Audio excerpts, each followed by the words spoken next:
Hello to all the Atlanta United fans. My name is Jurgen Damm, and you are watching Scarves and Spike, an Atlanta United podcast.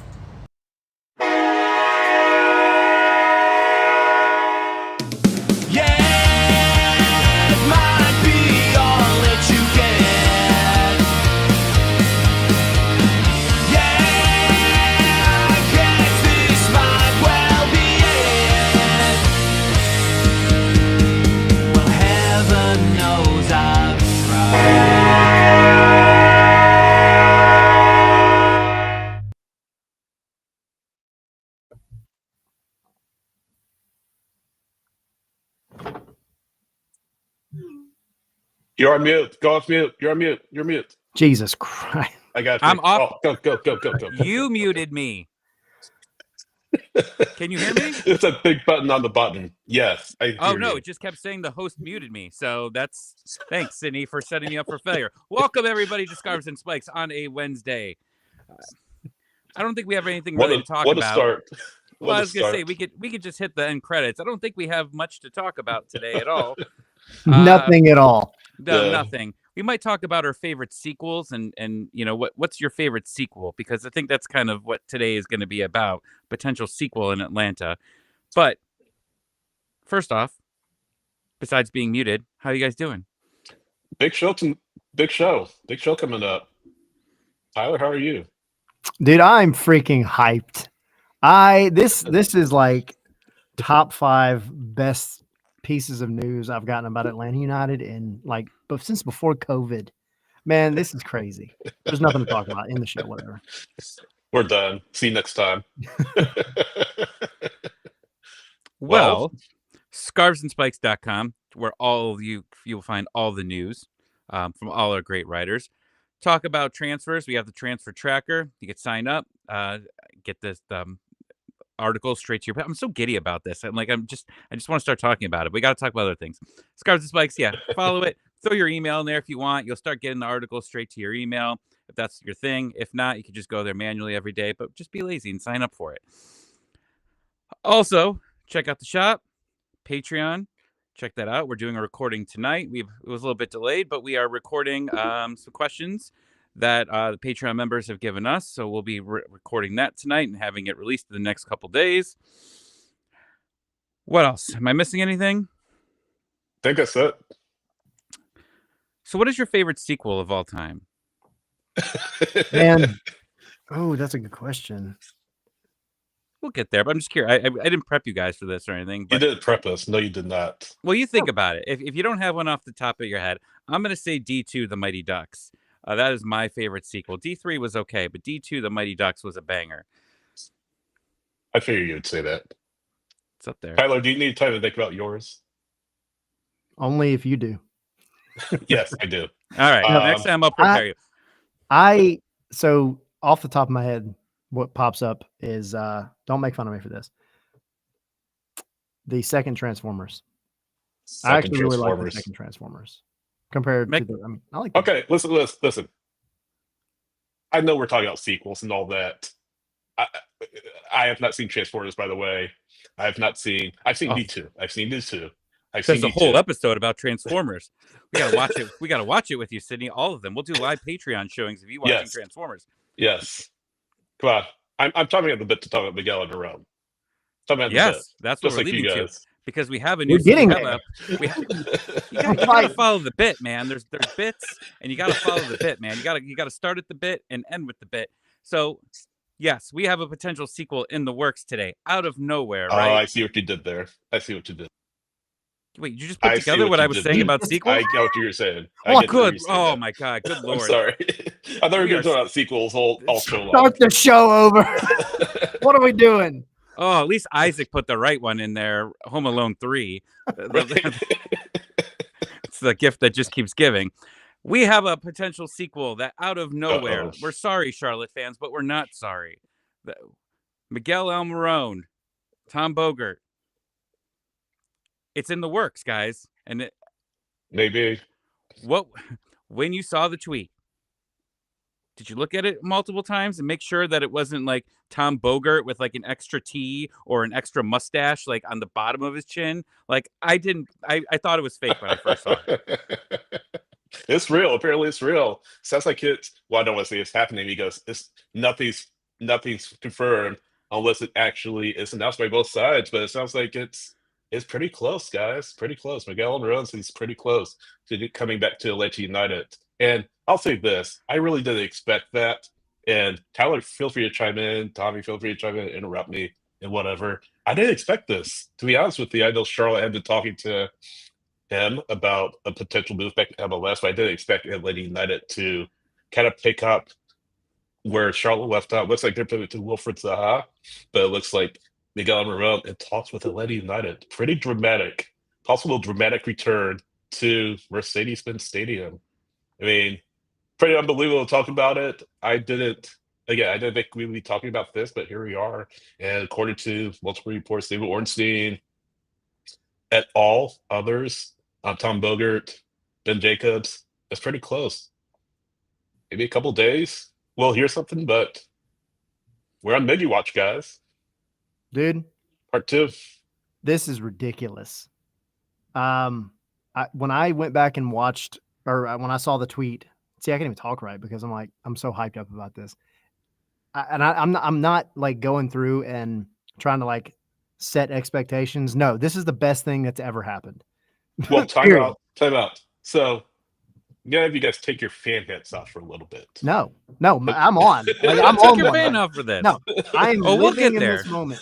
No, you know what? No, Sydney, we'll come back down to earth a little bit in this, but it's Keep it up for now. 7:07. Keep It's it up for now. 7:07 p.m. Give us until at least 7:19 to calm down and rationalize about what this means and what we talked about when Charlotte was getting Almiron and we were throwing like, guys, come on, it's not the same Almiron. We'll get there, but until then, it's 7:07. Let us enjoy And this. that's the thing.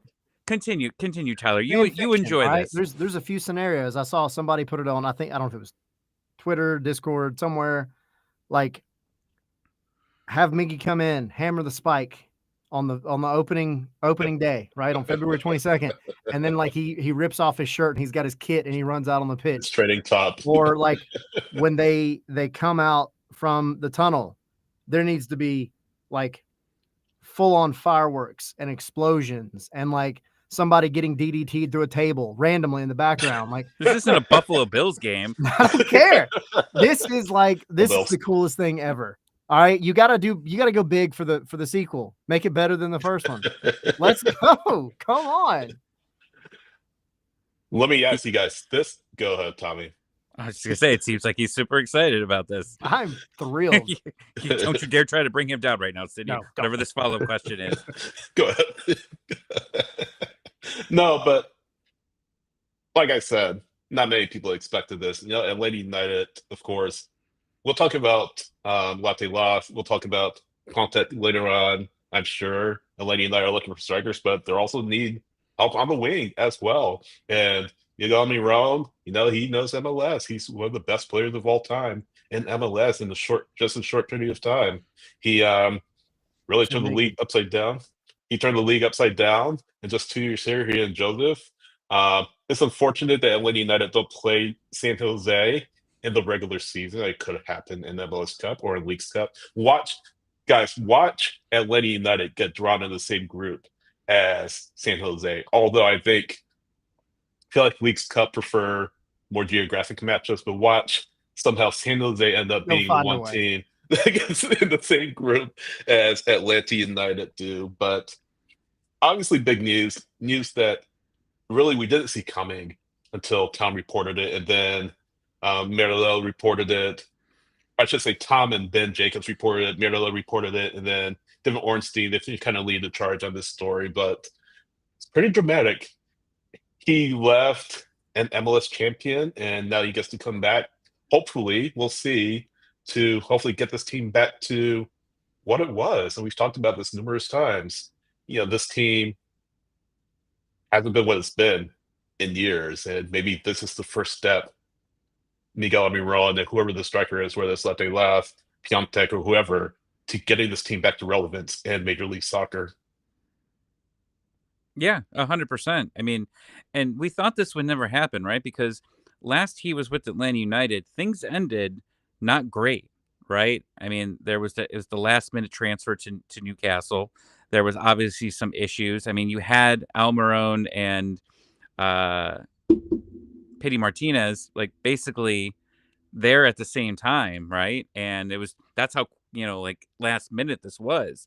And there was talks about, the agent being upset with Atlanta United. And, we just never thought that would happen again because obviously, I mean, Carlos Bocanegra was a big part of that, right? He was upset with it.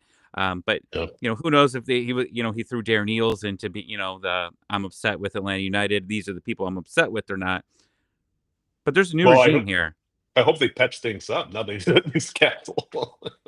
Right. But like now they're both those guys that obviously, delayed the transfer, made it last minute. Obviously Atlanta United was trying to get their money, right? They were trying to get the money. They wanted to get a little bit more out of Newcastle, which caused the delay.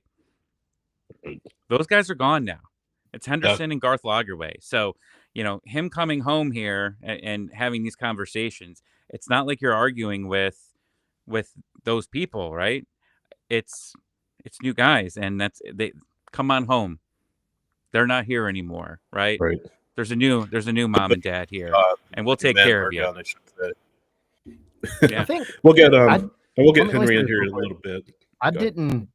I didn't see this happening realistically. I think like when we've had these discussions like for a long time, really since Garth took over, it was like,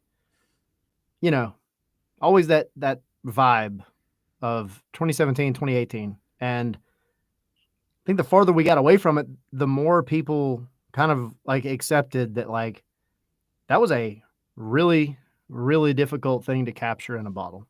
And nobody's saying like just because Miggy comes back that like he's going to have a guy that he's doing the fusion celebration with and stuff like that. Like this is Miggy 2.0, right? 3.0, I guess. But like if there were any player to come back and realistically make a difference in this team, it was never Jürgen Damm. It was never going to be Jürgen Damm. It was never going to be Joseph. It was, I mean, the only other name I could go out there realistically was Tito Villalba because he's still playing well. He's still playing the game, right? But Miggy, that's like the chosen one. And it's not even just about what he can bring on the field. Like he's still out there running around like an ostrich, taking people out left and right. Like he hasn't lost that much of a step, but also this is one of the best PR moves that an MLS club has had in a long time. Like I get Messi in Miami. You can't top that, whatever. I have thoughts on that in a second. But like this kid is, I say kid, he's not a kid anymore. This guy is a legend in Atlanta. In the short history of Atlanta, Joseph and Miggy are the two, right? And Brad's still here. But this is like one of the coolest potential reunions that you could have asked for this year. Because it's not, you're not just doing it for the vibes. You get the vibes out of it, but this dude's still a legitimately like way above average player. And we're not far removed from, us even having analysts, MLS analysts and people on here referring to Miggy when he left as the best player MLS has ever seen. This is before Messi, by the way, but still. It's just it's a big deal, man. And be excited. Like, hopefully he comes back and tears it up. But right now, be excited about it. Be thrilled about it. This is cool. I got to push back on a couple of things that you said, not in a negative sense, but I just want to kind of add another angle to it. But I know we got Henry waiting, so I don't know if we want to bring him in or wait to bring him in. But let's get Henry in here. Henry to get his thoughts. He's got a weird shadow on it. Like I don't know if there's enough light in your room. I've only been here. I've only been in this stream for like 5 seconds, and you're already talking crap. You look like you're in a true crime documentary. It's like a light. Like yeah, like it I looks have like a little lamp here. I have a little lamp here. Wait, let me Yeah, no, I have a little lamp for some light, but I did have it a little bit too much. Anyway, hi guys, what's going on? We have a little bit of news, huh? Just a little. some minor updates. Just a little minor bit. signing, minor transfer rumor. Well, we hope you're more positive than Sydney is, because he's been trying to calm I Tyler didn't down say here. anything. I ain't calming down. I'm in it. I got like 10 more fan fictions I got to go through. So in conclusion, we're winning the cup, right? Yes, absolutely. That's just one of the This three is, trophies. this we're is my winning. unbiased, like not overreacting Right. at all. No, but I mean, I think it's really cool that they're going for Almiron again. I think it's just funny after this whole, the saga that he had with Charlotte that was going on from like last summer, and nothing happened, and then finally it's like, okay, well now they're moving to Wilfred Zaha. Oh wait, so Atlanta United now wants Mickey back. I think that's just a funny thing. And the fact that rumor came out today, it went from like negotiations are in advance to negotiations are advanced to this could get done in like a couple days. That's like they are speed running this. They want like this Almiron. rapidly evolving thing, right? It's running about as fast as Almiron does. But yeah, I mean it's going to be great to see him at the Benz, and I can't wait to see how the fans, welcome him back. Here's my question though, and All right, I put hate it back on me. Let's go. I hate to be the one. I hate to be one pouring cold water on this. It's a tremendously exciting move, and I hope that I hope that when Tommy, I hope that if and when this happens, I hope that Miguel Almiron, like Tyler said, tears it up in MLS. Here's my question, though, and I feel like we kind of hit on this a little bit earlier. Is this the same Miguel Almiron that he was in 2017 and 2018? He's 30 years old. He's not toward the end of his career, but he's not the same player he was, 6-7 years ago when he was in MLS. Are you saying 30 is old? I'm not saying 30 is old. I'm saying that 30 is not the same as 22 and 23. And I think you guys understand what I'm saying. I don't think Atlanta United are pursuing Miguel Almiron as a PR move to win back fans or anything like that. But what level of production can we legitimately expect from Miguel Almiron at this stage if he does come back to Atlanta United? He hasn't been. He's had some good spells in Newcastle. Obviously, Premier League is a whole different animal than MLS, but he's not been the player I think that they've expected him to be relative to what they bought him for. And I think everyone can agree to that. Does he come back? Does he light things on fire? I don't know. If he doesn't, should we judge him to the same standards that we did in 2017 and 2018? And I think absolutely not. So that's just kind of what my 2 cents are, just kind of pushing back a little bit. Happy to hear dissenting opinions as well. We don't all have to agree. Ted Lasso disagrees. Someone say something. Ted Lasso disagrees. Believe you can tell Ted Lasso. No, just kidding. Well, it's 7:18, so now, right? So I guess we can calm down a little bit. We had 18 minutes of nonstop happiness. Look, when we talked about this with Charlotte, right? Like, I think we were trying to calm everyone down, right? Because it was like, oh no, Atlanta United, how are you letting this happen, right? It was everybody freaking out, and there were a lot of people that exactly saying what you were saying, right? When they were talking about Almiron, it was, okay, well, he's obviously older. You're not getting the same guy. It's okay. We're trying to go for players a little bit younger than that. Like that's what, I think a few of us said that on the show. We saw a lot of people that were tweeting it. See quite a few people, go, I got to delete my Almiron is old tweets here. I'm pretty sure Zilf was one of those people on there. But it was funny because that made me think of that. I was like, man, we did kind of like, we didn't trash him or anything like that, but we just said like, you're not getting the same person back. We understood that, right? And that's why we were like okay with him potentially going to Charlotte, but now he's coming back. So all we have to do is just log into potentially MLS.com. Don't get any ideas yet. All we got to do, this is easy. We just go into EFC edit player stats, and just make them younger. That's all you got to do, right? Find the fountain of youth. Max out all attributes. Right. And Matt put, that was all coping for sure. Yeah. This man is coming out day one. He's going to step on the pitch after the explosions and the fireworks and the guy getting DDT'd in the table. He's going to walk into the middle of the pitch, and there's going to be a light from above and an angel singing. And he's going to stand there, and he's going to look up at everybody and smile. The roof will be open. The roof will be open. Is that Freddie the Falcon? For the one time this season? Yeah, the one time, the one game. But yeah, and then Freddie Falcon comes by on the bungee cord and flies by and drops like roses across him. Along with Ludacris singing the national anthem. Singing. I don't ever want to hear Ludacris singing. But...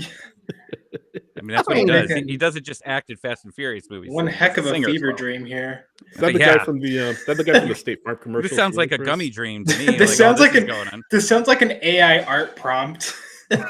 So real quick though, I mean, we already talked about expectations. I know we have our fan fiction and all that. And that's fine. But yeah, thanks out here for watching. Definitely shout out to those in LA. We definitely want to remember those folks. Send our best to them. But here's my, here's the question we have to ask though. If Almiron comes back to Atlanta United, what is the legitimate measure of success that we can expect from him statistically? What's the floor? What's the ceiling for Miguel Almiron to be a success in Atlanta United? I think that's the question that. Well, hang on. Let me ask you this as a caveat. Go ahead. A question against a question. All right. Yeah. Question and questions.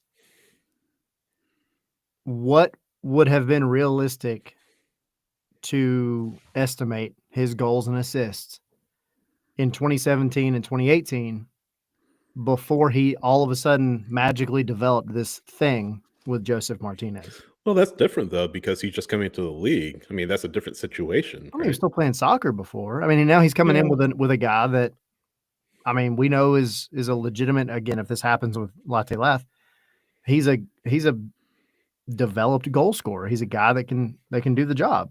Sure. So, but I mean, we also don't know what that connection is going to be like. It could be better than our first time around, or it might not be. But like, I don't know that you can judge, because we're talking about not judging based on back then. And back then he had Joseph. Yeah. Now he doesn't have Joseph. He's going to have somebody else up front. That being said, 10-10, easy. 10-10, you say? Yep. I don't know. I'm gonna kind of ruminate on that for a little bit. I don't know if Tommy or Henry want to chime in on this, like statistical expectations for Miguel Almiron in 2025 if he comes back. Go ahead, Henry. What do you guys got? It's hard to say. Man, I have to go back and look at his numbers from Atlanta. I know in the 2 seasons it was something like 22 goals, 20 assists, something like that. So yeah, I think, look, I know he's 30. I know this is like 6 years after.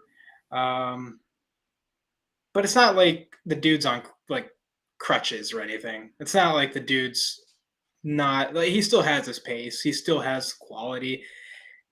I think, he could still ball at the MLS level. I would say it's reasonable to expect him to have, I'd say 10 goals, 10 assists sounds about right for him. And I'll say this, look, I don't think, like you guys mentioned, I don't think this is Atlanta United caved to the fan pressure and was like, we're doing this as a PR move. It's like, no, I definitely don't think it's that. That's an added benefit. Dude, Garth and Chris Henderson have had months to look for the right winger, to look for the right striker, to make sure that, the guys that they're going for and making offers for are the right guys for this team to be competitive, not in 2026 or 2027, but like now, 2025. So if they are going after Miguel Almiron and submitting the reported, $10 million offer for him, then I think they expect him to be a DP level player, a player that will contribute to the team. Yes, 30 is right on the edge of what Garth likes for his DPs, which is, prime age. Like that is, you're about to leave that age range that he likes. But if they're going after him, to me, it signals that they think that he can get the job done, that he could still ball at this level, and that he can still, come back to the league and be an elite chance creator, which is kind of what they need. So 10 and 10, you say? I say 10 and 10, yeah. Tommy, you want to go, or what do you think?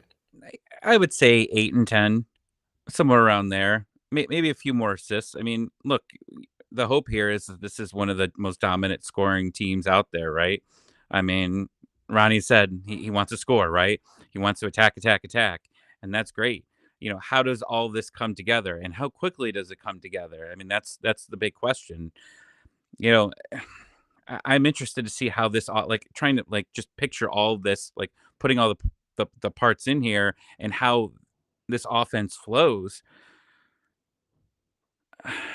I don't think, I'd say 10 would be great for sure here, but a lot of it can be distributing, right? So, if it's 8 and 12, I'm more than fine with that. I'd say, a total of 20, somehow, right, of goal totaling, goals and assists. However way you get it, I think it would be great for sure. Can I ask a quick question to you guys? So Yes. Miguel Almiron comes into Atlanta United, comes into MLS right now. He is, do you agree? He is a top 10 winger in this league. Absolutely. Okay. Now let me ask you this. Easy. Top 5. No. Top 5. 3 easy. Top 3? Top 5. Yes. Come on. Top 5 wingers. Top 3 Say it, Sydney. is the answer. Yes or no? Top 10. Top 5 is a stretch. Top 5 is a stretch. Okay, so who are your top 5 wingers in MLS right now? Go. Well, I don't know if I can sit down and name all 5 right No, now. I want a name. Give me. Top 3 easy. Oh my God, sit here. We'll circle back. I'm the one that always marches off. We'll circle back. I screwed up. Top 3. No, but okay, so you think he's top 10 but not top 5. Right. I mean, maybe Laura and top 10. Gotcha. Closer to the 1. I mean, that's your opinion. I agree with Mark. I think he might be better this time around. He is aged like fine wine. He's going to come back and show all these noobs in MLS that have tried to evolve since 2019. What's up? Get out. Top 3. This is my fault, guys. He stayed up way too late playing Call of Duty with me and my friends last night, and he's a little tired. No, I'm my not tired. fault. I'll take blame for it. I see the light. Tyler, have a Snickers. No, get Peck and Paintsel out of here. Messi, whatever. Peck and Paintsel, no, get out. Okay, so but I would assume, guys. I would assume if you're Messi, watching this, Messi's hold on that second, list, Henry. right? Yeah. Let's just say, if this is the first time watching us, we're joyful. We'll come back. We'll come back down to earth, right. Next week. But for right now, we're all just a little giddy. Let us enjoy ourselves. Let me chime in, real especially quick. if Peck is watching this or Messi. Yeah. Let me chime in real quick on the original question. What the stats will be for Miggy in 2025. I know you guys are saying maybe 10 and 10 or something along those lines. I don't know if I'm ready to have that discussion completely about 10 and 10. I mean, I feel like 8 and 8 or something like that. Something along those lines will be a success. You're not looking to be a primary goal scorer at that wing spot. That's what you have your striker for. So if he can create wherever he plays, I think he has a good shot at maybe 8 and 8. 10, I can be convinced that he could have 10 assists or more. I don't know really if he'll have double-digit goals again in MLS, but that depends on Ronnie Dyla, how he wants to play things at that wing spot or wherever he decides to play. Miguel Almiron, that's another thing we have to discuss. Where does he play? Do you move him to the wing? Do you move Saga out to the left? Do you keep Miranchuk in the middle, or do you move Miranchuk in the middle, or move Miranchuk to the wing and put Miggy at the number 10? So that's another discussion we have to have.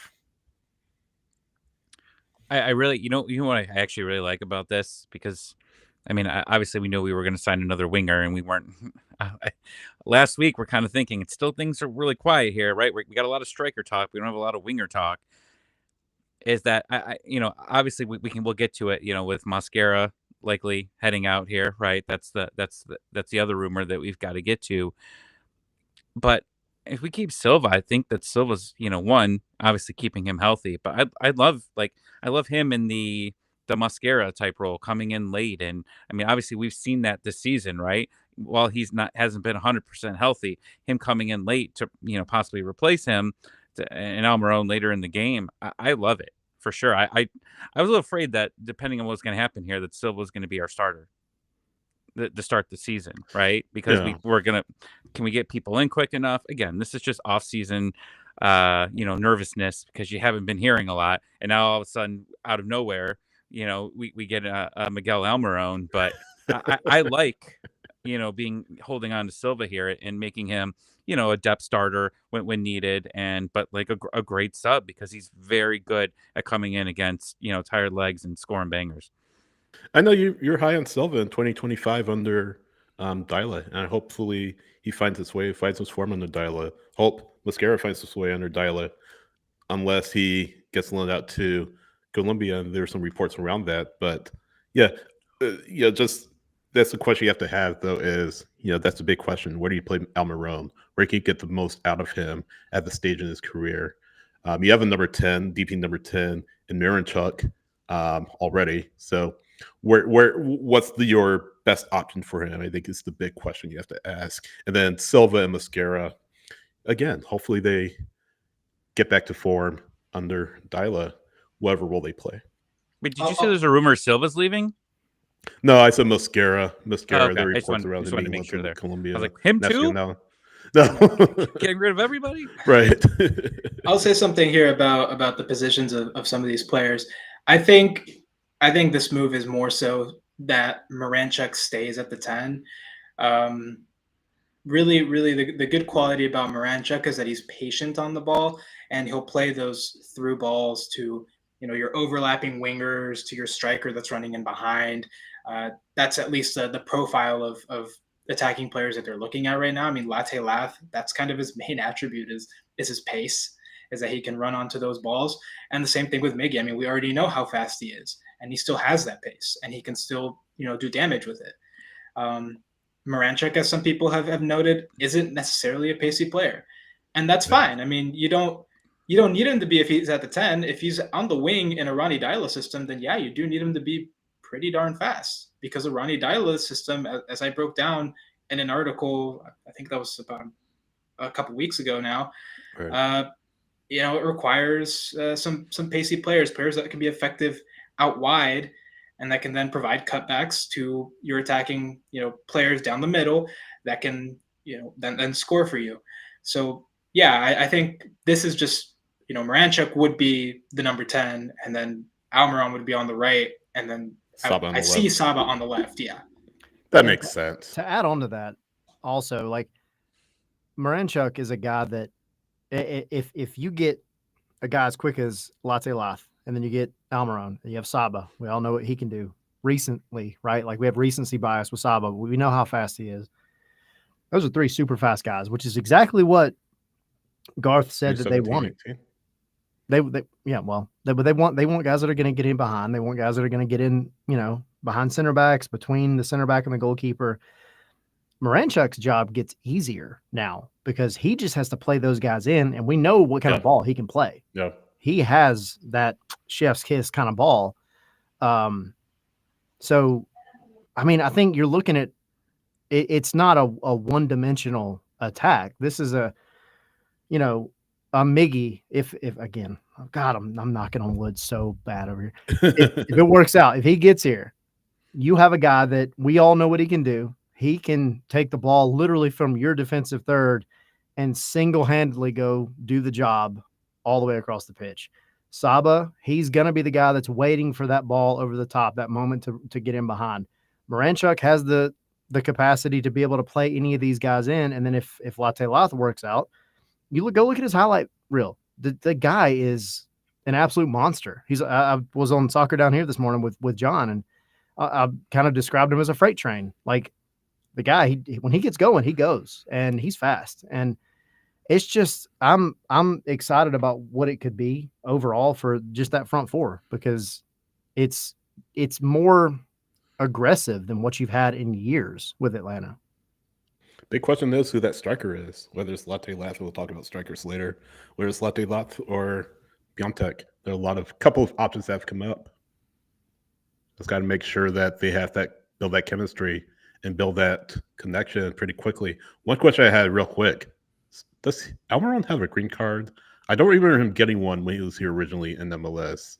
I want to say he does not, but I could be totally wrong. After 6 years, I'm not sure if. Yeah, we'll have to look. We'll have to look into that. I don't think he does. I'll ask around, but I highly doubt it. It's been too long. Yeah. Wonder if he works on that. What's that? Well, I wonder if he's.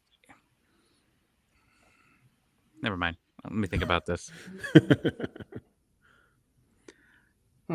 This is exciting. Where are we going?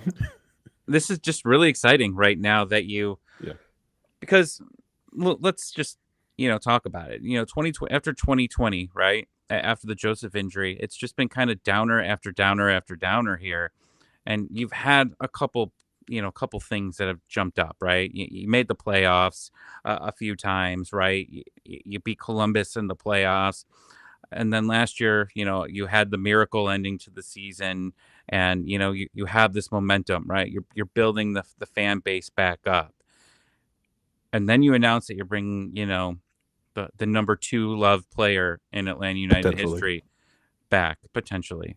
Don't rate it yet, MLS.com. And you're bringing it back. You know what I mean? And we talked about it. I don't remember if we talked about it on here or on a Patreon thing, but 2022, everybody comes back from COVID, and that place was bumping, right? It was their first, full stadium. Everyone's going crazy. Nothing is going to come close to February 22nd. 70,000 people. Mercedes-Benz. Sorry, I'm doing my best Taylor Twellman impression. 70,000 people. The roof is not open because it's too cold for Atlanta people in February, right? That place is the vibes, everything. Is going to be insane, right? It's going to be the loudest it's been there for an Atlanta United game in a very long time. And I know it got loud during that game 2, Miami, right? But you're going to bring a lot of people back. And I saw some tweets about people saying, well, boy, those people that got rid of their season tickets are going to be real upset. I saw that. Buy them back. All right. Well, you can't get that wait list.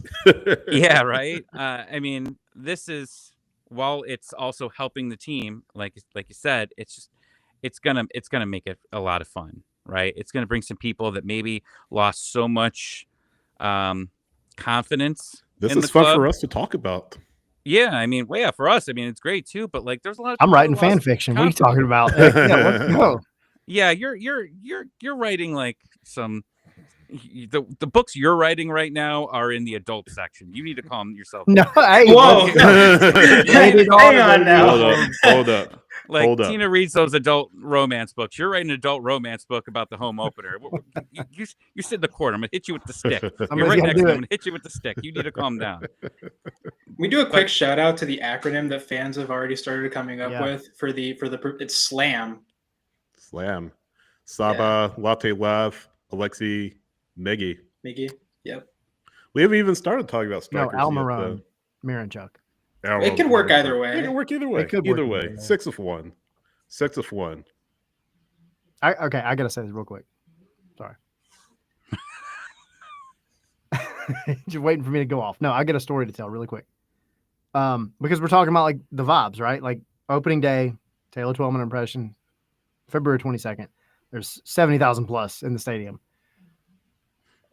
The last time, and Henry, you can back me up on this. The last time Miguel Almiron scored inside Mercedes-Benz Stadium, Chelsea Premier League. that place freaking exploded. You guys were there. Yep. It was off the chain. When he got and I see in the chat, it's back a little ways, I think. But I wasn't there. You guys were, but no, I was there. I'm telling you all about awesome. it. Like, Yeah. no, it was off the freaking chain. Like, yeah, no, I believe it. that I believe it. Sean De Silva Inter Miami goal to seal the deal. It was that kind of level. Like, it was eardrum breaking. It was deafening. Like, I can't wait. Wait, correct me if I'm wrong, but after doing that, Miggy did his like fusion celebration. He did By himself. I think he did, right? by Yeah. himself. He walked Yep. up to right at the supporter section by himself, and I was like, "Oh my god, I almost want to cry." I don't cry about sports, not like that, but I almost cried. That's why you don't watch the Falcons anymore. That's exactly why I don't watch the Falcons. You don't want to cry. They almost made me cry. Or the Bills. They are prone to disappointment as well. Hopefully not on Sunday. Don't Hopefully not on try to Sunday. come back in there. Hopefully not on Sunday. Go Ravens. Get out of here. Ravens. Bills all the way. Oh my god, dude, I'm freaking hyped. Let's go. Look at this guy. He's just so giddy right now. I am, man. Someone He's Let's ready for go. it to be Christmas February episode. 22nd already. A month and a week away. Dude. Oh Let's my go. God. I know we're going Mark, a little bit out you're of order watching. here, but there was something that got leaked a few days ago, and the jersey sales of Atlanta United are going to be wild because there's a new kit that got leaked here. If you look at it real quick, though, it looks like quite a few other kits that we've had in the past here. But wow, like that jersey with that name and whatever number they let him have. Oof. Absolutely. Oof. That thing's going to be sold one out. Jersey sale in MLS, besides Messi, of course. Probably number Because that's he's going to a make a top run three for it. winger. Well, 5, I'm sure. Well, jersey Miami's sales. getting 3 jerseys this season, right? They're getting 3 kits, so it's going to be spread out amongst 3. While us lowly MLS teams only get 1 per season here. Real quick, how are you guys feeling about it's a leak, so it's not official, but how are you guys feeling about it? I feel pretty good about it. I mean, it's a classic look. It's got the 5 stripes and all that. Not the flashiest jersey, not the most eye-catching, not the most flashy jersey, but maybe that's you don't need to be flashy. Keep it simple. KSS. Keep it simple, stupid. I like it. I mean, it's got the trademark, the 5 stripes. That's to me, that's the important thing. I feel like all of Atlanta United's home kits, forever and ever, should have the trademark 5 stripes, because that's the identity at this point. Yeah. And so, I mean, I'm glad to see that they're sticking to that. And just imagine the Miggy 10 jerseys. Just imagine all of them. I like it. I do like Yeah. it. I mean, because I think some of the big clubs in the world, right? They have an identity, and Yeah. Atlanta's had this identity since day one. So why go way out of left field and change it with your home kit? Like this, it fits, it works. I like getting creative with the away kit and a third kit. Right. I see like Glenn saying, Atlanta gets third kits every couple of years, typically because they're higher in sales. But keep that home kit, that 5 stripes kit. Fine. If you want to change it up one day and maybe do diagonal stripes or something, but keep it similar. I don't know. I'm not saying do it. I'm just saying you can do it with 5 stripes and still change it up a little bit, but Add don't a collar, right? alter a whole bunch of crap with it, like you did with the pinstripe kit. It was not my favorite, but I like it. I mean, I don't know. It doesn't change anything much. Right. I'm good with it. Speaking of which, I think we Really should great be with getting Almiron on the back of it, though. we should be getting a third kit this season. I think if the pattern continues of it's like every other season. I think you're right. And yeah, my comment I put in there was that I think Miami's getting 3 this year. I think that's Yeah. the They different. they did something different where they changed both their home and away kits, and I think they're probably getting a third kit also, which makes sense, but whatever. I hope for That money. Atlanta's third kit, if they do have a third kit this season, I hope they play in it for more than like 4 games. I hope that they introduce it a little earlier in the season, because I'd like to see them play with it a little bit more. Hopefully Yeah. winning it. Yeah, for sure. We don't want any jinx kits this time around, right? Because that's always the talk. It's like this one we never win in, right? Right. But the Let me get my 404 Forest kit, kit real quick. Right. yeah. But the 404 kit, I mean, remember Columbus was so scared they wouldn't let them wear it in Game 3 after Right. Game 2. They were like, "No, we don't like the vibes of this one at all. You guys wear that ugly Forest kit," and then we knew it was over before the game was even played. Right? We knew that game was done here. But yeah, I agree. As a jersey snob, like I looked at it, I was like, okay, like you didn't get wild with this. You stuck to the tradition. It's slightly different, right? So like even if you just don't want to skip this one out, like if you wear the other ones that look pretty much like that, you're not going to feel like an outcast, right? Like we all got 5 stripes. Yours has a little bit more gold in it. Mine has a little bit more black in it. Mine has a little bit more red. Like whatever. Like it's who we are, right? It's who we are. We don't have to mess with it, and that's fantastic with it. Yeah. And then we get crazy, with like you said, with the away in the third here. Martyr theme. Every time this comes up, right? And you know what? The amount of sweaters, right? The Marta sweater or hoodie that he's bringing it up right now. The scarf, like the T-shirt, all of that. Like lean into it. Those sold out, right? Those sold out immediately when you went to that website. Like they went on sale like 10 in the morning, and you got there at 1, and like they're gone. I don't remember what was. I think there was like something that was still left over, but I think the scarf was sold out. Right. And maybe the hoodie, but the T-shirts, well, because like the T-shirts were $65 or whatever it was. Nobody's buying a $65 T-shirt.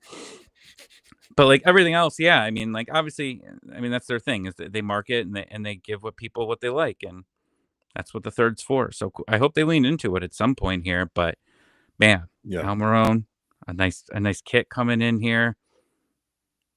Here's my credit card. give it to me. Price. Give it We're to back. me. I did see already on MLS Shop they already back, have baby. They have the new 2025 beanie out there, and then also the training top, like the gray training top that we saw them practicing in the other day. So if you're interested in it, that's out on MLS.com. It's not sponsored. Not sponsored, no. And if you click it, you might find a secret article that says that we signed Almiron, but just don't tell anyone about it. No. Henry didn't write it. And I won't let that happen. I'm playing defense right now. Well, I don't know for Becky yet because I don't know if we have a striker as of yet. So we're close. It sounds like. Would you like a latte while we're waiting? I mean, it sounds like it's advancing. Yeah. I don't know at what pace or maybe what's going on that front. It definitely seems like the Miggy thing is moving much faster though, which is interesting considering that happened today. But no, I think we'll definitely get news on the Miggy front by early next week, and then I think you'll probably hear something about Latte Lath, whether Boro has decided to accept or reject or counter offer or whatever. You'll probably hear that also probably next week. I think this is perfect timing really for the moves that they're doing, getting the DPs in now to ensure like, okay, if you do need to get these guys, you do need to get them visas. I think both of them need visas. Right. You have time now, not just for them to be available by opening day, but potentially also be available for a couple of preseason games, which is just as important really for them to start integrating with the group and kind of figuring things out, because by the time they get there, they're going to kind of be behind, although they still have fitness from, the European season is still going on. So it's not like they're not fit. It's just that they're a little late to the integration. Yeah. And it sounds like just, talking about, the how things are progressing. Certainly looks like, at least for now, again, nothing's official until both sides announce and pen this to paper. But it sounds like Latte Lath is certainly farther along than Krzysztof Piatek from the Saxa here. Sounds like he was the name that came out the other day. Looks like Atlanta had interest, but it sounds like, at least for now, things aren't moving along as quickly as they are with Latte Lath, certainly as quickly as they are with Almiron. So sounds like things may be lining up for Latte Lath to come in. And I see in the chat people are asking if we sign Almiron the next week, we'd be ready. Hopefully he will. Hopefully things will. He Yeah, most definitely likely will. because the visa process would Yeah. not take more than a month. And it's easier Yeah. for a guy that already has had a visa before. Yeah, exactly. But yeah, going back to the striker situation, yeah, it'll take a little bit longer for Latte Lath since he's not been in the U.S., not played in the U.S. / worked in the U.S. $20 million price tag is big, and we talked about it. I won't go into it again, but you're banking on him to do big things for Atlanta United at that price tag. And then just quickly again, I mentioned Piatek. I feel like that's sort of a fallback option, so to speak. I feel like Piatek is in better form than Latte Lath at this point. We've heard Edouard, the lone striker from Palace, playing for Leicester City. Sounds like that's off the table. Sounds like Kyogo's certainly off the table. So if I'm a betting man, I feel like Latte Lath would be announced early next week around that time. I don't know. I have no inside knowledge, but sounds like he's the guy. And I feel good about it, to be honest with you. I think I'd feel good about either Latte Lath or Piatek, to be honest. But I feel like I feel better about Latte Lath, for no other reason than he's a younger player and you're going to get more out of him career-wise than you would with Piatek, who's a little bit older. I believe he's 30 or close to it. So 29, almost 30. He's turning 30 in July. So you'll get a lot more out of Latte Lath than you would from Piatek at this stage of his career. So I think that's kind of why I'm leaning toward Latte Lath for now. Yeah, But Latte sounds Lath. like strikers coming sooner rather than later. I think, knock on wood, unless something egregious happens. I mean, and I see in the chat people are saying a lot of other clubs that were interested, it seems like as of like 3 days ago, have backed off, and Atlanta's going forward with it. So I agree with you. I think Piatek is kind of the fallback is probably the best word, and it's no disrespect to him, right? But you also have to look at it from a business perspective. Like, you got 3 big names out there right now, right? Really, Latte Lath is the standout. Piatek kind of popped up recently, and then Edouard, who I think is probably that third string at this point option. But from a business perspective, you're looking at a guy who we know he can score goals. Piatek, I'm talking about. He can score goals. He had like a little bit of a down time in the Bundesliga, but really at the end of the day, like, if they're going after Latte Lath, who is kind of in the middle of this, I don't want to call it a bidding war because it really wasn't, but like, there's interest from multiple clubs. Right. If Atlanta comes in with this really hot offer, and then they have this kind of backup to say, like, well, for our own benefit, but also maybe as a leveraging type, mechanism, we can maybe make this work quicker, then maybe that kind of forces Burrow's hand a little bit to have them make the decision and get him here sooner. So it's a bargaining game. I mean, Atlanta knows what they're doing that way as the buying club. It's difficult. Atlanta is offering 4 times what Burrow paid for Latte Lath. And that's a huge gain for a team in the championship. 20 million is a significant number for them. That's a pretty darn good number. So yeah, I mean, like you said, Tyler, it's kind of, first of all, it's always good to have a plan B in case Burrow does reject your offer, and you can quickly pivot and hopefully get Piatek or whoever it is before the season starts. But also, yeah, it does kind of force their hand a little bit because you're like, okay, we really want this guy. We're offering this much, but if you don't get back to us quickly and we can't resolve this quickly, then it's actually to my benefit to look in another direction, and I have these guys lined up. So yeah, I mean, it's definitely good that they have multiple options. I would really like to have Latte Lath, just from seeing him play, just from uh, seeing his numbers. His numbers are really really good, and they're the best ones of any of the strikers that Atlanta has been connected Right. to. So I would be super super excited to have him join. But yeah, we'll see how that saga develops. It seems like things are advancing. So, knock on wood, hope everything goes well. And maybe, next week we get volume 2 and volume 3. This would also help solve some of Burrow's financial issues right now. Which, I mean, any offer that's accepted would help, but you have a legitimately like really, really good offer for this guy, and Atlanta is making it. Plus, they're offering to pay him a ton of money. It sounds like half the battle is keeping the player happy. And if a club comes by and offers him whatever, twice what he's making now, and they say no, I don't know how effective Latte Lath is going to continue to be. And they do need the money. The club does. So it makes a lot of sense for Burrow to accept it. Unless they're just really stubborn. I just don't see it not happening. Plus, we mentioned the other day their promotion battle. They're in 5th right now on the table. 5th and 6th, or 3rd through 6th, get the playoff.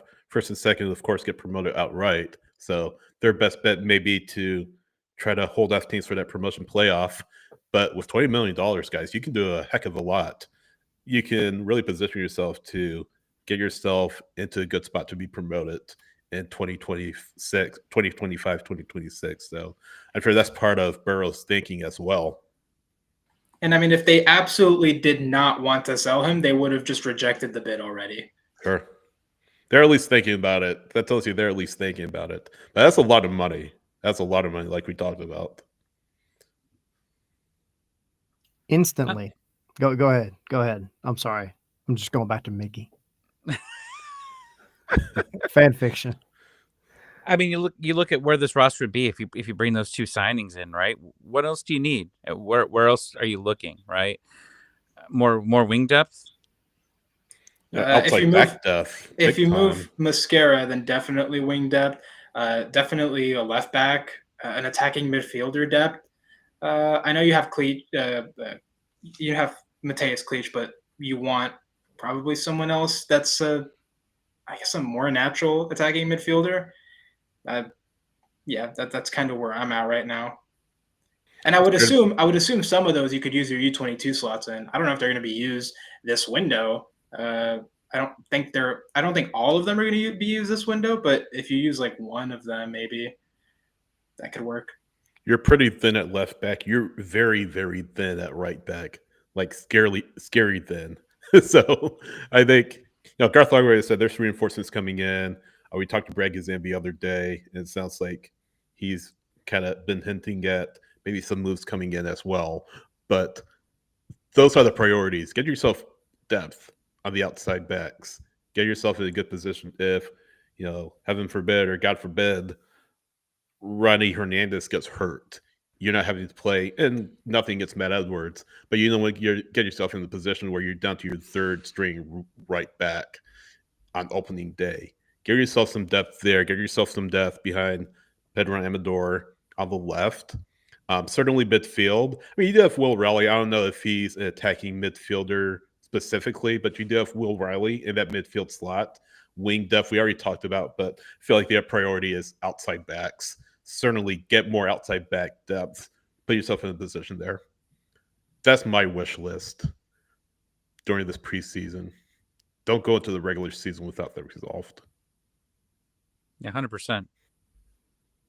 But looking at what we have, right, and then when Brooks Lennon comes back, right, hopefully healthy, which awesome that he's not in a sling, I think that was very exciting to see those pictures of that. I mean, we're not going to speculate, if he's coming back sooner or, the same, time frame that they originally gave. But you look at what you have, right? You go into EAFC mode and just hit best roster, right?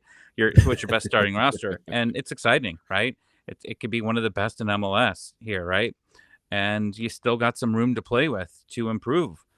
And this is the most excited that I've been in a long time. And, in our Discord, and we'll probably talk about this a little bit in our Patreon recording, but, Garth has done a good job and keeping this team afloat for a couple years. Like, he really inherited a mess. And I can't say it enough because, when people look at that, they, some people just look at it and just say, this team sucks. I don't care what the salary cap is. It's just not good enough. And that's what it is. But when you really start looking into what he has had to deal with, right? I mean, this is the full reboot. We've been saying this since last summer, right? Like, this winter coming up, which is now, this is so important because this is Atlanta United 3.0, right? We had 1.0 that was winners. 2.0 was all the crap that we dealt with from COVID until, and right before we ended up playing Miami. Miami started the thing. It was like, right. This is the opening credits to Atlanta United 3.0. And now we're here. And it's still a building process, right? I mean, they're still going to be, they're going to leave some room to play around in the summer as well, right? They're not going to just throw everything in here. You're going to have rooms to make MLS rule changes. I'm sure we'll talk about that on MLS Monday as well. I don't know if we're getting that today, or MLS Monday, whatever we want to do, but there's some rule changes. You got an extra buyout here as well. Done deal. So you've got some maneuverability now, that as you go through, if you need to remove someone in the middle of the season, right, to go on and get better somewhere else, you can do that. It's exciting, and it's really excited for Atlanta United because these rules definitely help a club like Atlanta, and that's what we said when there was rumors about this last season, right, that they were going to change it. Good news, and then it just never ended up happening. The news came out. This is a win for teams that spend. It's fun for us because we have plenty to talk about. Yeah. Fan fiction, all right. Makes for good content. Do you have any more fan fiction, Tyler? Oh, I will keep you here all night with fan fiction. The amount of times that y'all have said fan fiction in this episode. Well, let's just face it. It's not fan fiction. It's like Tyler's writing it, and it's like smut books, right? Like, that's what he's doing here. He's just it's late night, right? I mean, we gotta record these on Patreon. Right? Do not click. If you're in the car right now, do not listen when your kids are around. PG-13. $25 Patreon tier. Tyler's Atlanta United fanfics. Right. Hey, I'll make it happen. It's password protected. It's password protected. 10 of them are going to be about Mickey coming back to Atlanta. Well, go ahead, Tyler. Do we have? What? Never mind. I was just going to ask, do you have anything else that we wanted to cover before Tyler goes into his fan fiction? I just think, man, this is like, I understand people being cautious about the optimism. I do. I really do. But, don't let the negativity and the frustration of the past rob you of being happy right now. I'm serious. I get it. I mean, why live that way? Like, if Mickey happens or doesn't, right? You cannot deny, as an Atlanta United fan, that the moment that dude gets on the ball, day one, 100%, it's going to be electric in that stadium. It gives you a natural high. Yeah. And don't turn away from that. If this is part of being a fan, and be also grateful that, like, Atlanta is such a young club, has multiple players that if they were to step back into the bins right now, the place would explode. Like, that's a cool thing. And that's potentially what's about to happen. I mean, 12 hours ago, had you said anything about Miggy coming back to Atlanta, we all would have been like, I'll be cool, but whatever. And here we are. right? Like, and shout out to Charlotte, by the way. Whatever, I'm not trying to be like super nice to Charlotte, but shout out for them, like Thanks for the permission. allowing, with MLS's rules for Atlanta to have that conversation. Thanks for allowing us to try and sign our former player. Right, our former legend. Thanks Yeah, for I didn't pursuing get Wilfred's MLS MLS, discovery Tommy. rules, huh? It's discovery rules. Yeah. How do they have discovery rules when we had them first? Okay, so here, let me No, give you. I think Let me give that you was the a rhetorical explain it. Let me- question. let but- me- No, I mean, lay it out. Let me give Explain you it. the explain it like I'm 5. So there's this Play like we're stupid 2. rule in MLS. There's a rule in MLS called the discovery list, and the whole purpose of it was for MLS clubs to negotiate with foreign players, but the whole purpose of the list is so that clubs don't go after the same Same players. player. So, for example, make sure that Charlotte, Atlanta, LA Galaxy, LAFC are not all going for, one player, because then that drives the price way up. Christian And, Pulisic is on the discovery list, by the way. well, there you go. He But is. basically, the rule is if a player, since Atlanta received a transfer fee from transferring him out, and it was I don't even remember what the number was, but it passed a certain threshold. He was no longer, like, Atlanta lost his discovery rights when they sold him. Right. And then Charlotte picked them up. Now Charlotte How do you has pick it them. up? I'm sorry, I'm stopping you. How do you pick that up? Do you just You just point at the I think you TV just and say, go, hey, that guy? Hey, MLS, we're interested in this dude. He goes on your discovery list. You can have up to, I think, 5 it is. I don't know how many it is. But yeah, they basically just did that.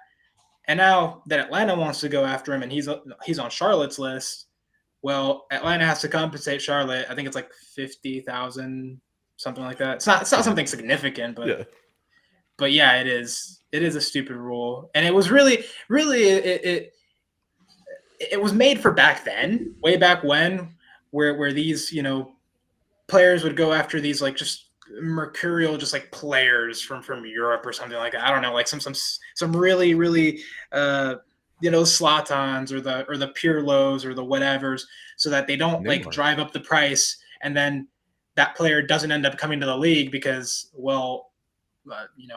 they've kind of risen. They rose the price. The price rose so much that no team could really afford him. So that's what it was for. Right now, there's no problem anymore because clubs have more resources, right? And so, in a sense, that rule's kind of outdated, but it's still in there. It's weird. It's dumb. It's MLS. So stupid. And they talked about getting rid of it before. Like It's Gray not- said, just do it. Gray explained it perfectly. Basically, an MLS version of calling dibs. Yeah, that's what it is. Yep, that's it. Very straightforward. Right. I wonder who's on Atlanta's. Like, we don't like. Have we heard who's on theirs? Griezmann. No, I'm just kidding. I don't know. You want Griezmann so bad. I have wanted That's him your for the fan. longest We'll time. report That's my back. fan. We'll report back. You have to break into Arth. Like, I went to the Coke factory last time I was in town, right? I don't know if you've been there, but they have like a huge safe in there with the Coca-Cola secret Coke vault. formula. Yep. I got too close to it and it started buzzing loud. Yep. The So alarm goes off. you don't get too close because I've learned that you will not like it. But like that's where it is. The list is in Arthur Blank's safe in his office. So Right. we need Freddie the Falcon to rappel through with Ludacris, right? While there's, and then have someone get thrown through a table as a distraction. And then we send Henry in because he's the youngest. And they might just say, you know what? It's okay, Henry. You got a long life coming ahead of you. Just go home. But we'll see if he can get it, and then we'll find out who it is. We'll investigate. We'll do our due diligence to try to get it. One last It used to be thing. publicized, but I think it's not. One last thing before we go off. And they've mentioned it in the chat. Tyler's already a little gone bit. off for a long time today. One last thing, and they've mentioned it in the chat, but apparently there's this rumor that Neymar could be headed to Chicago. I don't buy it. I don't Neymar think is Chicago Ricky buys it Walter, either. Come on. 2 other teams that aren't Miami are also interested in him. LAFC or one of the LA teams at NYC probably. Vancouver. Vancouver. Can you No, imagine? Bruce Arena, San Jose all day. Could you imagine if we went Can to you Vancouver? imagine? Imagine he's on Atlanta's Discovery list. Atlanta United sent $50,000 to NYCFC for the discovery rights of Neymar. Yeah, but no, it's a funny rumor because I really don't think it's going to happen. But I think it's hilarious that out of all the teams in MLS, Chicago, like not Inter Miami, no, Chicago. If it's true, that means Greg that Berhalter coaching will have at least Neymar some in interest in him. 2025. What is this world that we're living in, He's y'all? totally desperate. That just reeks of desperation. Nothing against Chicago as a city; it's a phenomenal city, but I don't know. I don't see it. I don't see it. Wait, Batter and Herons, you're saying that Chicago has Neymar's discovery rights? Is that why they're connected? Uh, I mean, Kansas City had Ronaldo's discovery Ronaldo's rights, discovery so rights. we can go down that rabbit hole all day. That's hilarious. Yeah, And they just mentioned it. that was There's some crazy. fun MLS lore out there now. For about 30 seconds, Kansas City Right. was really excited. Right. Real quick, there's a lot of Josh Cohen hate in the chat tonight. I've seen like at least 3 different. I don't know if it's the same person or not. If it is the same person writing about Josh Cohen throughout this, what did he do? I mean, he's been okay. I don't think he's been disappointing, right? Like, I think any backup keeper that doesn't, play, on a regular basis, right? They can get rusty here, but I don't think I walked out of anything with them and said like he's not a good backup here. Yeah, he's fine. He's fine. I have no issues with him. Yeah, I mean, Yeah. it's easy to get caught up in, again, that recency kind of thing of, I mean, he had the rough giveaway when he started, when Guzan was on the red card last year. I mean, he was also the only reason Atlanta made it where they made it in the Open Cup last year. So, like, Oh, we can't talk about that I know. Open Cup. Oh no. I said that game, no. not the one after. But No, I mean, every Open Cup game sucked. Every Open Cup game was terrible. They were the worst games that we had to watch ever in this franchise history. You can't argue with me like that. Every single game was unwatchable. oh no, they sucked bad. Like, it was rough. It was rough to watch. I mean, but we're talking about Cohen. He's the reason that they made it to at least that next game. But I mean, I agree with exactly what you said. A goalkeeper that's not getting time is gonna be rusty. They're gonna have trouble. They're gonna struggle. So, like, if something happens to where he has to be the guy, I mean, you got to expect it's going to take him a couple of games to get going. That's okay. Cohen's fine. Cohen's a talented guy, though. He's fine. I have no issues with him. Yeah. Now, Not worried Jaden about Hibbert, that's a hot prospect. That's one to watch for coming years, and Right. you can. Gray will talk to you all about him. Shout out to Yeah. Gray. We have an Great article guy, on the website about Jaden, by the way. LA United 2 and Kevin Gura. Yeah, and this season I think we're going to be trying to work on some separate videos about the youth and Gray's the guy, right? He's our man. Our man. He's on the Wikipedia. Yeah. Yes, that he we'll is. need. Yeah, stay tuned for those as well throughout the season. Yes. Oh, and I knew when their Hibbert talk, Zilf would show back up in the chat. I knew he was going to show up. It summoned him. Right. He Right. just knew Sort to of come right bat back signal. in. That signal. Well, as we asked for at Christmas was a rumor every week. We're doing pretty damn good for 2025, guys. It's not quiet at all. And you might say, hey, we might not have a lot to talk about this week. And then Tom just drops this bomb on a Wednesday. Thank you, Tom. If this was a Thursday, we would have had to all cancel our plans and come back tomorrow.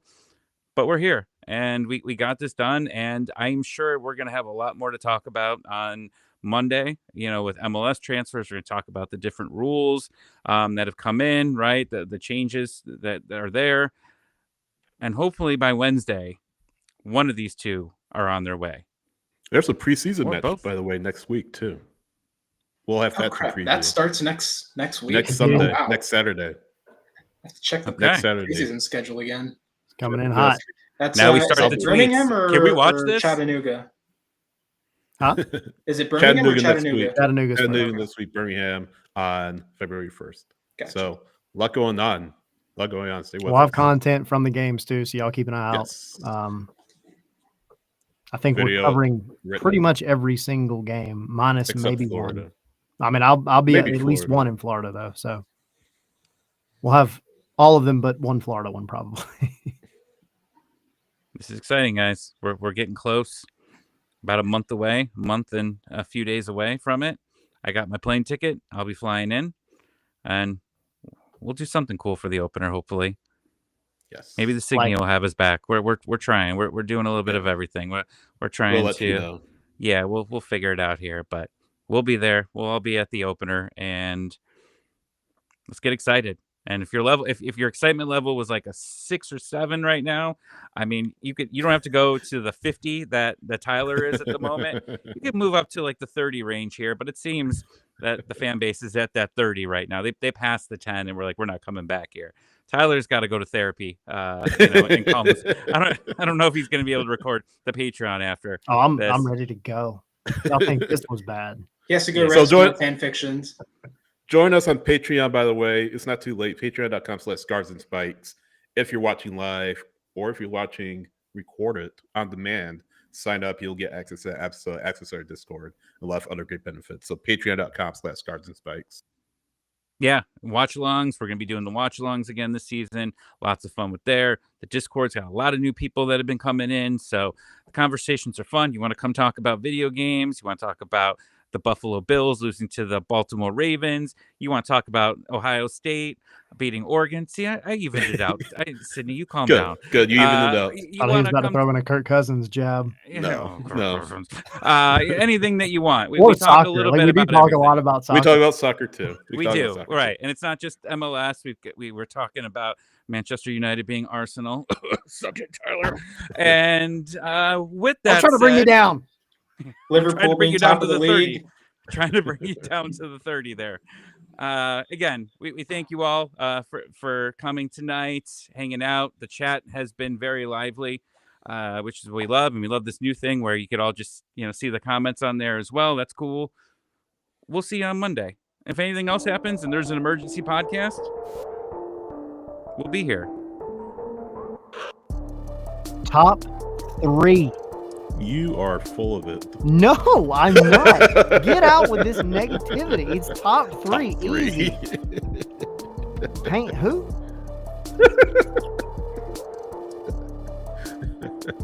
Top 3 all day. Okay, Messi, Peck, who else? Almiron. It's the only answer. Sydney, come on, you got to give me some names, man. There are none. That's why he can't do it. There's none. You might as well pick somebody from our Patreon list right here. Throw them in there. No. Yeah.